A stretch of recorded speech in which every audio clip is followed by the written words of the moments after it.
parte rapidinho, compartilhando algo da palavra de Deus, um texto que vocês já conhecem, e depois compartilhando um pouquinho de como isso pode ser colocado de forma prática. Você conhece esse texto aqui, Atos capítulo 2, versos de 2 em diante, diz assim: todos se dedicavam de coração ao ensino dos apóstolos, à comunhão, ao partir do pão e à oração. Havia em todos eles um profundo temor, e os apóstolos realizavam muitos sinais e maravilhas. Os que criam se reuniam num só lugar e compartilhavam tudo o que possuíam. O texto continua, e eles diziam assim: vendiam propriedades e bens e repartiam dinheiro com os necessitados. Adoravam juntos no templo diariamente, reuniam-se em lares para comer e partir o pão com grande alegria e generosidade, sempre louvando a Deus e desfrutando a simpatia de todo o povo. E a cada dia o Senhor lhes acrescentava aqueles que iam sendo salvos. Você lembra quando isso foi escrito? Atos é o livro do início da igreja, que quando Jesus, depois de ressuscitar, deixa a missão para o seu povo e diz: ó, eu estou indo, mas vocês agora precisam ser minhas testemunhas em Jerusalém, lembram disso? Judéia, Samaria, até os confins da terra. Eu estarei com vocês, vou preparar a morada, vocês têm essa missão. Atos capítulo 2, a igreja começa, muitas conversões, e aqui ela começa a gerar um impacto já na sociedade. A partir desse texto, eu quero apresentar para vocês como isso trazia muita gente para conhecer essa verdade. Aqueles que ouviam sobre isso iam sendo salvos. A partir desse texto, então, nós chegamos a 4 marcas que eu vou falar para vocês sobre uma igreja irresistível. E a primeira marca que a gente vê no texto é que uma igreja precisa ser centralizada na palavra. Não pode ser centralizada na opinião de uma pessoa, não pode ser centralizada nem mesmo numa doutrina que foi estabelecida por Deus, mas ela precisa ser focada na palavra, porque Deus decidiu se revelar por meio de um livro. O texto diz: todos se dedicavam de coração ao ensino dos apóstolos. Não é a minha opinião, não é a opinião de um outro líder da igreja, mas ao ensino dos apóstolos. Deus decidiu deixar para nós um livro, e nós precisamos tanto conhecê-lo quanto apresentá-lo. Por isso, a palavra de Deus é a verdade. O que é de mais fundamental aqui a nossa fé é aquilo que nós compartilhamos vem da palavra, porque ela é a verdade. E nós não deveríamos ter a preocupação de que a gente precisa suavizar, porque a gente acredita que as pessoas não querem mais ouvir a Bíblia. A gente precisa criar alguns programas de entretenimento. Isso não corresponde à verdade de Deus. Tem um livro que fala muito sobre o trabalho com nova geração e como muitos jovens adolescentes têm se afastado da verdade. E o livro chega a essa conclusão dizendo o seguinte: suavizar ou relativizar a Bíblia não é a resposta para alcançar uma geração mais jovem para Cristo. Eles não querem ser poupados das duras verdades espirituais. A gente às vezes acredita que se a gente mudar um pouquinho, ou se a gente não disser algumas coisas, ou na verdade o que falta são programas que sejam mirabolantes, a gente vai alcançar mais pessoas. A verdade é que sempre foi e sempre será o DNA da igreja compartilhar a verdade de Deus, inclusive as duras verdades espirituais. Nós não fomos chamados para inventar uma nova verdade ou inventar a roda contra a igreja. A verdade é que devemos compartilhar a palavra de Deus. Por quê? Porque ela é poderosa e ela é transformadora. A palavra de Deus é o que trouxe você aqui hoje. A palavra de Deus é o que foi que nos salvou, porque é a verdade revelada que nos alcança. Essa verdade também precisa ser compartilhada por pessoas capazes. Uma liderança capaz de ensinar, de compartilhar. E aí você sabe que isso tem acontecido no nosso país, né? Quantas pessoas que se colocam na posição de liderança, quantas pessoas que se colocam como mestres da palavra de Deus, ou ensinando a palavra de Deus, que não têm condições, às vezes, de interpretar um texto, ou falam de experiências e contadores de história nos púlpitos das igrejas que não conseguem explicar a Bíblia com clareza. Mas a gente também precisa ter um ponto que aqui talvez seja o que muitas igrejas fazem: conseguir explicar a Bíblia de forma criativa e contemporânea. Porque não é só abrir o texto bíblico, não é só ler o texto e explicar dentro de um contexto, mas a gente precisa fazer com que essa verdade seja clara para as pessoas do nosso tempo. A gente precisa ter sensibilidade cultural. A gente, todo esse grupo aqui, não preciso perguntar a idade de ninguém, é bastante provável que a gente tenha representantes de todas as gerações. baby boomers. Eles eram babies há mais tempo, sabe? Porque os baby boomers nasceram mais ou menos entre 45 e 64. Depois disso, veio a geração X, que quando começou a televisão, lembra? Talvez você ouvia falar da sua mãe, o avô, estava começando a ter televisão em casa, 65 a 79. A geração Y, de 80 a 94, eu estou aqui, ó, nasci em 91. A geração Z, de 95 a 2000. E a geração C, que a gente chama de geração do Covid, a geração dos meus filhos, estão chamando de outros nomes, geração alfa, mas é a geração a partir desse tempo. E todos esses precisam fazer parte da igreja. A gente precisa viver uma igreja, praticar uma igreja que não seja só para crianças, mas também que não seja só para pessoas jovens há mais tempo. A gente precisa ter essa sensibilidade. Deixa eu contar para vocês, por exemplo, na nossa igreja, a gente tem a dona Juliana e o seu Durval, com quase 60 anos de idade. E a gente diz que eles são na geração M, nem está naquela que eu mostrei aqui, sabe por quê? Porque é a geração Matusalém, lembra dele? A geração aqueles que fizeram mais de 900 anos. Gente, essa aqui é a história de um evento que a gente teve na nossa igreja no ano passado, mais ou menos nessa época do ano, que a gente receberia 500 pastores e líderes para compartilhar algumas coisas que a gente vai compartilhar aqui com vocês. E a gente precisava montar o palco da nossa igreja, que precisava ficar arrumadinho, bem bonito para receber os nossos visitas. E a gente colocou os grupos da igreja. Quem pode lá participar desse dia? Sabe quem levantou a mão para participar? A geração Matusalém. Dona Juliana e o seu Durval. Foram lá, aí tem foto deles com o rolinho lá. A dona Juliana queria servir na igreja. E ela falou: onde eu posso servir? Você não estou velha demais para isso. E ela fica em conexão com um dos ministérios que vai compartilhar com vocês mais à frente, então não vou adiantar o que a gente faz lá. Mas ela está lá, recebendo as pessoas todos os domingos. Mas também tem, por exemplo, o Arthur, que é da geração Z. O Arthur tem 11 anos e está servindo no Kids aqui, vendendo pipocas. Deixa eu te contar uma história incrível do Arthur. A gente fez uma programação para jovens e adolescentes em uma noite de gays, num shopping da cidade, e era um campeonato. No final da noite, quem ganhasse o campeonato ia levar um PlayStation 5. Ganhar uma doação para a pessoa da igreja ia ter o ganhador do campeonato ganhar um PlayStation 5. O Arthur é de uma família muito simples e ele não tinha PlayStation 5.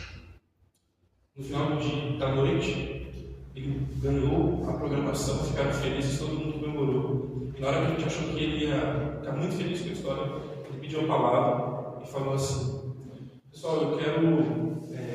Fico muito feliz com isso. O meu sonho é ter um PlayStation 5. Mas tem um outro rapaz aqui da nossa igreja que tem sido uma bênção para mim, um amigo também de 11 anos, o amigo dele é o Rafael, que ele tem levado a Bíblia para a escola e tem feito devocional com a gente todos os dias na vida da escola. E eu queria dar um PlayStation 5 de presente para ele.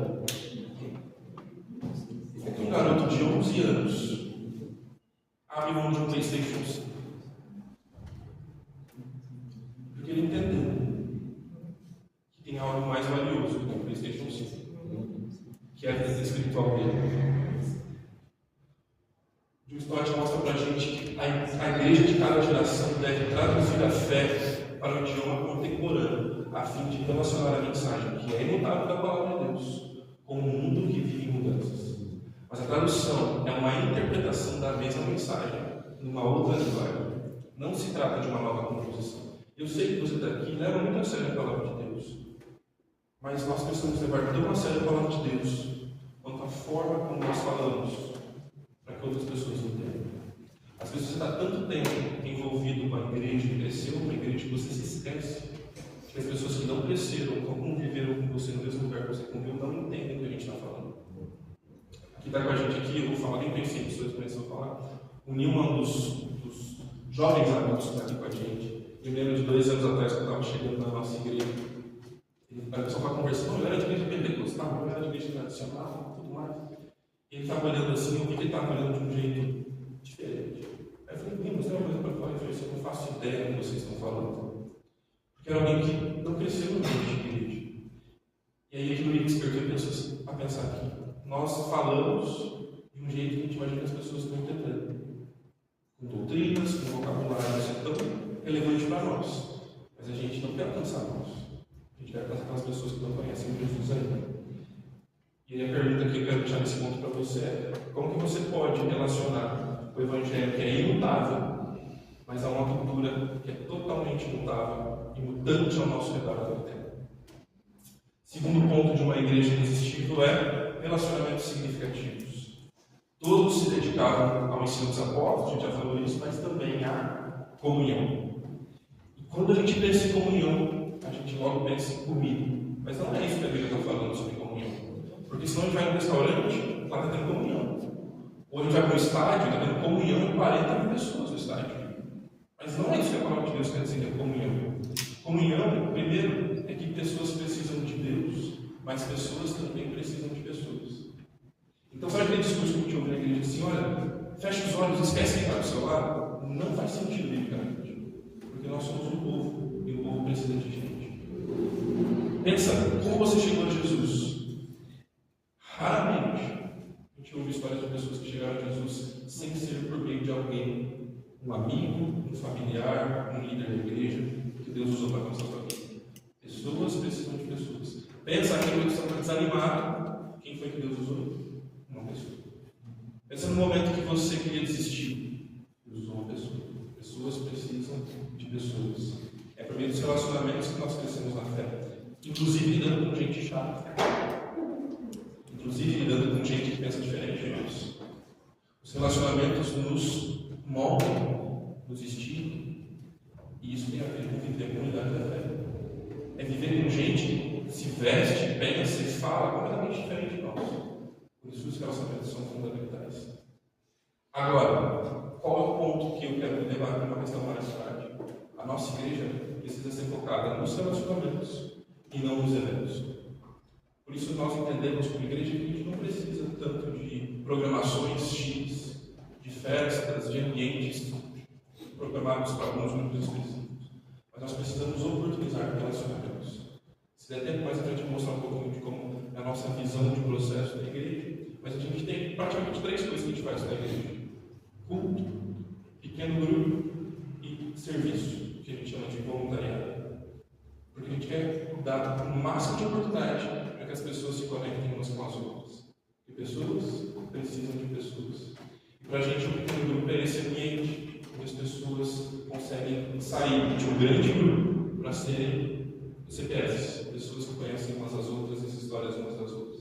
E você conhece vários dos mandamentos bíblicos, como servir uns aos outros, levar os fardos uns dos outros, exortar, consolar, sujeitar. Como que a gente faz isso? Vivendo os relacionamentos. Outro vai dizer que Deus usa as pessoas comuns para fazer coisas extraordinárias na vida de outras pessoas.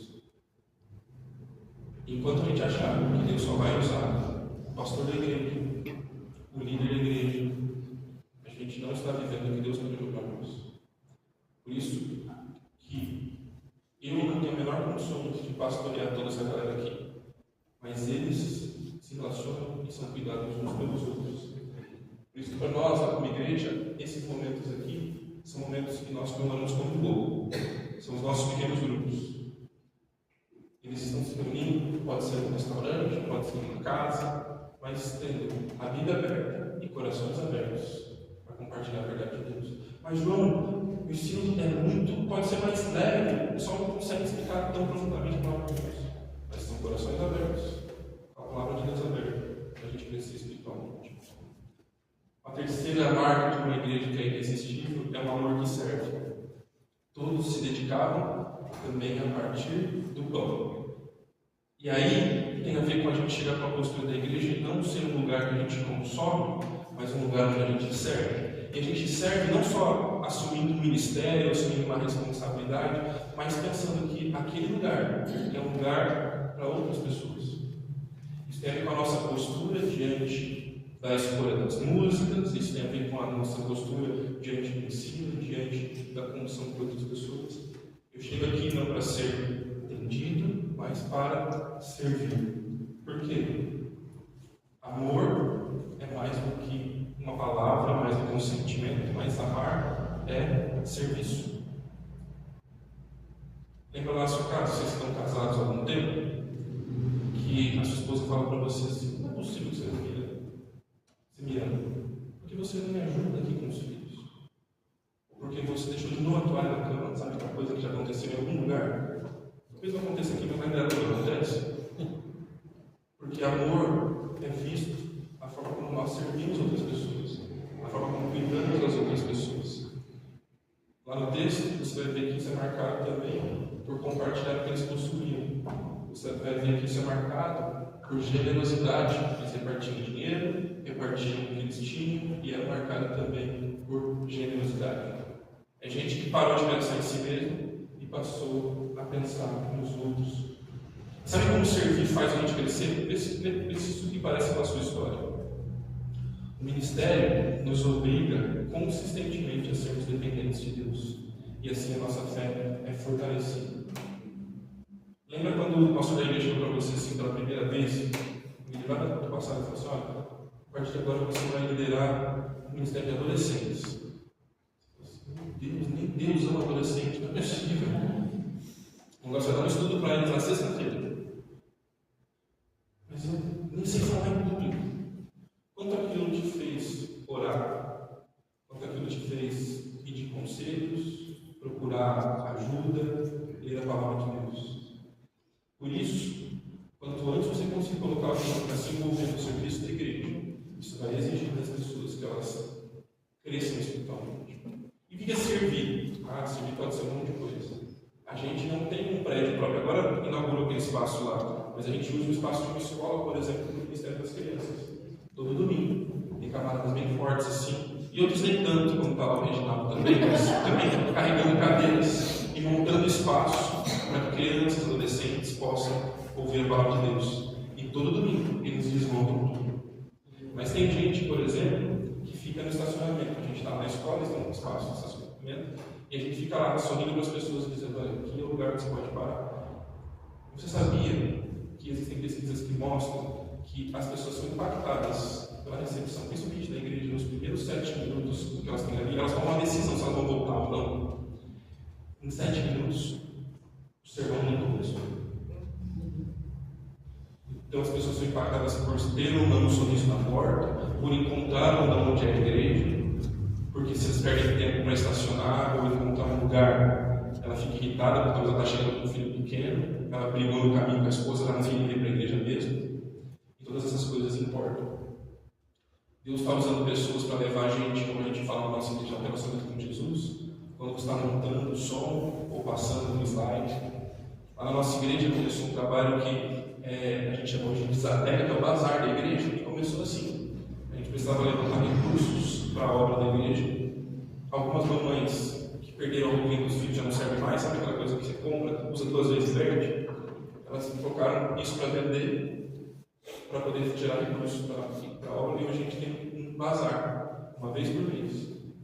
Vou fazer um sinal para vocês. Esse bazar hoje gera R$10 mil de receita todos os meses para servir em áreas da nossa igreja com os recursos. Alguém que abre o coração com uma ideia legal para servir a Deus. Tem um camarada da nossa igreja que trabalha fazendo massagem. Esse é o trabalho em empreender. Uma vez por mês. Ele vai ser voluntário. Ele não serve em outra área da igreja. Ele é um voluntário. Leva a cadeira dele lá e faz massagem nas pessoas que estão servindo na igreja. Quando a gente começa em alguns contextos da igreja, nós estamos a servir. É a obrigação dele fazer isso. Mas ele está cuidando das pessoas que estão servindo. A gente tem pessoas, tem um ambiente na nossa igreja que a gente chama de sala dos voluntários. Essa galera aqui ama a sala dos voluntários, tá bom? Porque a sala dos voluntários é assim: tem um grupo de voluntários que chega às 6h30 da manhã e prepara misto quente, pão de forno, presunto e queijo, requeijão, faz um cafezinho. E é um lugar onde os voluntários que vão servir naquele dia podem ir lá tomar um café, de graça. A gente está cuidando de quem está cuidando. E coisas simples, que ajudam as pessoas a perceber que o que elas estão fazendo importa. A gente tem uma área da nossa igreja que é o Red Kids, a gente vai ouvir o pessoal falando daqui a pouco sobre isso. Mas a forma como o Red Kids organiza tudo isso é uma forma que as nossas crianças gostam de brincar. Eu tenho 2 filhos pequenos, né, que eu mencionei para vocês, e eles amam chegar no Red Kids, porque tem um teatro que faz sentido para eles, tem um tio e uma tia dando atenção brincando com eles, tem um sorriso quando eles ficam lá. E às vezes, o que acontece no Kids é um ambiente perigoso, porque tem tomada exposta, porque as coisas não estão preparadas, um tio que foi ler a lição no sábado à noite. Isso não é atender com cuidado para as nossas crianças. A gente tem um pessoal que recebe as pessoas na nossa igreja, depois vocês vão ouvir a Dai falando sobre isso, que a gente chama de conexão. E essas pessoas, minha mãe chegou na nossa igreja uma vez, a primeira vez que ela foi lá, ela falou assim: eu gostei desse lugar aqui. Eu acho que eu recebi uns 18 bons dias enquanto eu saí do carro até chegar no processo. Depois vocês vão ouvir a técnica que a gente faz para saber como dar bom dia para as pessoas. Mas isso importa. Tem gente que passa a semana inteira, ainda mais aqui em Minas, que as pessoas são bem relacionadas, pelo menos aqui eu ouço falar. Tem gente que às vezes passa nos lugares e não cumprimenta os outros. E quando chega na igreja, ela é bem recebida, com um sorriso no rosto. Isso faz toda a diferença. Por último, nós temos um foco nos de fora. E aqui talvez seja um ponto que nós muitas vezes esquecemos. O texto bíblico vai dizendo que depois deles viverem tudo isso, sempre louvando a Deus, eles desfrutavam da simpatia de todo o povo. As pessoas de onde a igreja estava abriam o coração porque as pessoas eram simpáticas ou eram agradáveis a eles. E muitas vezes nós cristãos somos esquisitos. Muitas vezes nós afastamos as pessoas. Muitas vezes nós não somos gente normal. Nós nos vestimos de uma forma esquisita, nós falamos de uma forma esquisita, nós cantamos de uma forma esquisita. Você imagina como um cristão se sente quando chega na nossa igreja e tem uma música falando assim: incendeia, Senhor, a sua casa. Você fala assim: meu Deus, eu vou para perto do extintor agora. E às vezes a gente usa palavras como. A gente na nossa igreja decidiu que a gente não fala alguns vocabulários que não é nada bom, mas que podem afastar as pessoas. Imagina que você é bom cristão, você que é cristão há tempo, você nem se lembra mais disso. Aí você chega na porta da sua igreja e fala assim: graça e paz. Faz tanto tempo que eu não estou nesse ambiente demais, que eu cheguei a alguém e falou: pô, graça e paz para mim, como é que a gente responde essas coisas mesmo? Por que a gente não consegue falar para as pessoas bom dia? Porque a história da igreja é um vocabulário muito importante para nós, é verdade. Mas sabe que muitas vezes algumas das coisas que a gente faz não pode afastar as pessoas que a gente quer pegar? A gente precisa se preocupar com os de fora. Porque se uma igreja não olhar os de fora, ela está perdendo o princípio dela. Segundo o dito, o Bonhoeffer disse, a igreja só é igreja quando ela existe nos de fora. E olhar os de fora tem a ver com a forma que a gente se preocupa com eles e como a gente os recebe, por exemplo. A primeira coisa que você precisa pensar é presumir que tem sempre visitante aqui. Talvez você está vendo no mundo, tem sempre as mesmas pessoas na sua igreja. Mas a gente precisa falar de um jeito que os próprios membros também se sintam à vontade para trazer os seus amigos. Tem um momento na nossa igreja que a gente chama de boas-vindas, que acontece em um momento específico do nosso culto. Sempre um dos pastores pega o microfone e fala: bom dia, seja muito bem-vindo à nossa igreja. Eu sou o João, eu estou apresentando aqui para vocês. E eu quero dizer que se você está aqui pela primeira vez, você é muito bem-vindo. Se você precisar de alguma coisa, nós temos alguns voluntários aqui que podem te apoiar. Temos um lugar especial para você conhecer a nossa igreja ao final do nosso culto. Isso mostra para a nossa igreja e para as pessoas que esse ambiente foi pensado nelas. Isso tem a ver com o jeito que a gente recebe quando as pessoas chegam lá. Sabe quando você vai receber alguém na sua casa e você fala para os seus filhos assim: se comportem? Ou quando você vai receber na sua casa e vir uma briga entre você e sua esposa porque vocês têm que fazer uma faxina antes do pessoal ir para lá? Lembra disso? Ou é só em casa que acontece isso? Acontece na casa de vocês também, faz assim para mim, para eu ficar tranquilo. Acontece? Acontece, né? A gente tem que fazer isso na igreja também. A gente tem que se preocupar com como as pessoas vão ser recebidas quando elas chegam na nossa igreja. Porque se o ambiente está bem arrumado, se a gente se preocupou com os detalhes, as pessoas vão se sentir bem acolhidas. Sabe quando você vai no restaurante e fala assim: nossa, foi muito legal. Nossa, que lugar bonito. Isso faz diferença. Além disso, as nossas instalações precisam demonstrar que a gente está esperando os visitantes. As pessoas conseguem perceber como chega na sua igreja, ou é meio estranho, esquisito, ou até quando você vai perto da sala das crianças, porque um pai, que ainda não é cristão, vai levar a criança para um ambiente, chega lá, o ambiente é esquisito, tem uma tomada exposta, aí o filho ele pode botar a tomada. Mas não está falando sobre isso muito caro, não. A gente está falando de só atenção aos pequenos detalhes. Terceiro, a gente precisa ter uma boa reputação com a comunidade. As pessoas daí, tipo os vizinhos, a nossa sociedade, olham para a igreja com raiva ou olham para a igreja como um lugar em que eles não são tomados em acusação? A nossa igreja hoje tem bastante gente frequentando lá. E há um tempo atrás você teve problema com estacionamento. Os vizinhos da igreja começaram a reclamar que estava muito movimento, dando bastante trabalho. A gente fez dois movimentos. Primeiro, a gente procurou um lugar para colocar carros que não atrapalhasse. A gente arrumou um terreno para colocar alguns carros. Mas o pastor Tiago, que está apresentando aqui, lançou um vídeo, marcou algumas páginas da nossa cidade, inclusive da prefeitura, falando assim: gente, a gente está preocupado com isso, a gente pede desculpa para vocês, a gente está resolvendo isso. Mostrar para a cidade que eles são chatos, a cidade é chata. Não, a gente quer ganhar essas pessoas. Então a gente está preocupado com esses detalhes. E a gente precisa de uma comunicação que seja atrativa. As pessoas precisam olhar para isso e falar: puxa, isso aqui faz sentido para mim. Às vezes o Instagram da nossa igreja não faz sentido para uma pessoa que não conhece Jesus. Quantas vezes você já foi numa viagem ou num restaurante olhando antes no site, por exemplo?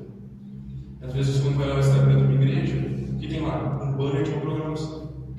E às vezes o título é: venha aprender escatologia. Você acha que o cristão pensa? Não faz sentido para ele. A gente vai falar a mesma verdade, mas de um jeito que as pessoas entendem. O que as pessoas mais querem? Você quer ser feliz? A gente vai falar só de não vai falar sobre pecado, a gente fala sobre pecado.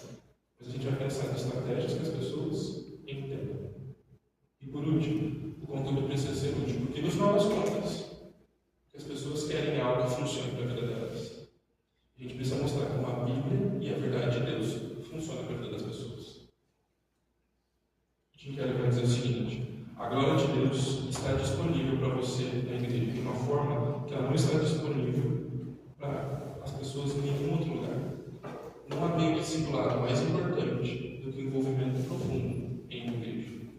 As pessoas precisam da igreja, mas a gente precisa mostrar que a nossa igreja não é esquisita demais, que ela é um lugar onde nós podemos acolher e ajudar as pessoas a terem um relacionamento crescente com Jesus.